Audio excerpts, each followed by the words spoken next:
रामायण में हनुमान जी की कहानी का जिक्र हर जगह मिलता है। इन्हें भगवान शिव का अंश अवतार और चिरंजीवी भी कहा जाता है। पुराणों में जिक्र मिलता है कि हनुमान जी को माता सीता ने चिरंजीवी होने का वरदान दिया था और उन्हें इस सृष्टि के अंत तक शरीर इस धरती पर वास करने का आदेश भी दिया था। लेकिन मित्रों, उड़िया भाषा की विलंका रामायण में एक ऐसी कथा मिलती है जिसमें यह बताया जाता है कि हनुमान जी की उनके जीवन काल में एक बार मृत्यु हो गई थी, लेकिन 6 महीने बाद हनुमान जी मरकर भी वापस से जिंदा हो गए थे। और यही हमारे बजरंगबली जी की खासियत भी है। जी हाँ दोस्तों, दरअसल जैसे महर्षि वाल्मीकि जी ने रामायण की रचना की थी, वैसे ही उड़िया भाषा में ये विलंका रामायण भी लिखी गई थी। तो मित्रों, इस वीडियो को अंत तक अवश्य देखें ताकि आपको पता चल सके कि कैसे 6 महीने तक हनुमान जी ने अपना शरीर त्याग दिया था।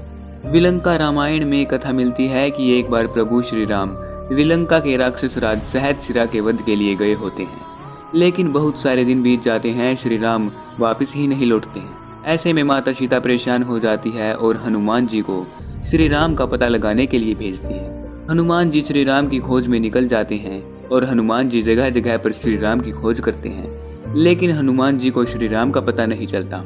अंत में हनुमान जी श्री राम की खोज के लिए विलंका राज्य में ही पहुंच जाते हैं, जहां पर श्री राम गए होते हैं।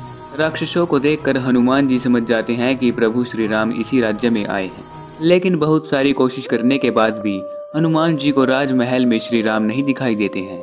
इसके बाद हनुमान जी राजमहल से निकलकर राज्य में श्री राम की खोज करने लगते हैं। उधर राक्षस राज ने विलंका के द्वार पर एक ग्राम देवी को नियुक्त कर रखा था, जो कि शत्रुओं को पहचान कर उनका अंत कर देती थी।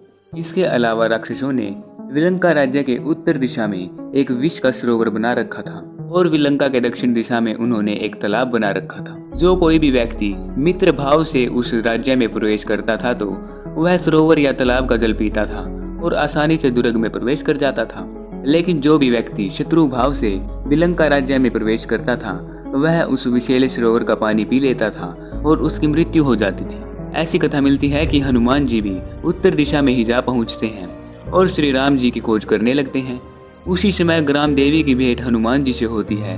ग्राम देवी हनुमान जी को दूर से ही पहचान लेती है और समझ जाती है कि यह तो श्री राम भक्त हनुमान जी हैं।